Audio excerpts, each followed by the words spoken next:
হাজার হাজার যুবক, হাজার হাজার মেয়ে আজকাল ঘুমায় উপর হয়ে ঘুমায়। ডান কাত হয় না, বাম কাত হয় না, আবার মুখটা উপরের দিকেও রাখে না, বরং মুখটাকে বালিশের সঙ্গে এইভাবে লাগাই দিয়ে উপর হয়ে ঘুমায়। এটা বড় বাজে একটা অভ্যেস এবং এটা সুন্নাহ বিরোধী কাজ। এটা সুন্নাহের ঘুমানো নয়।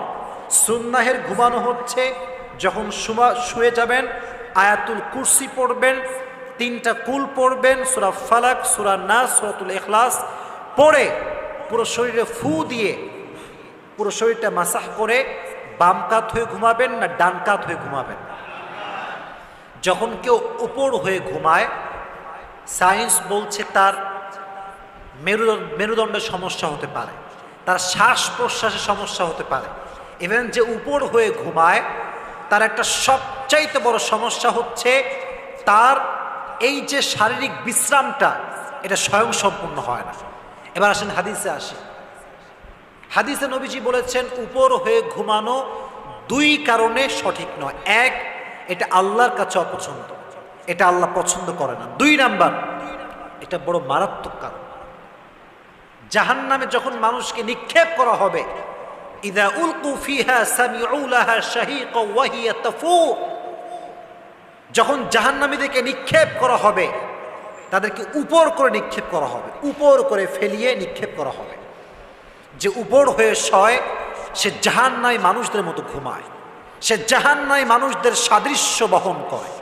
এজন্য উপর হয়ে ঘুমানো জায়েজ নেই, ঠিক নয়। আমরা যখন ঘুমাবো চেষ্টা করব বাম কাত হয়ে শোয়া না ডান কাত হয়ে শোয়া, বাম কাত না ডান কাত। এটা হাদিস শোনাই।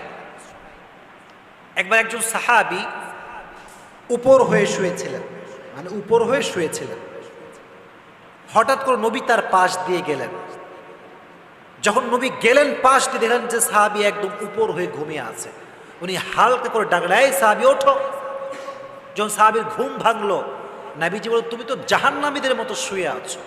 উপর হয়ে যারা ঘুমায় এটা জাহান্নামীদের সাদৃশ্য বিলং করে।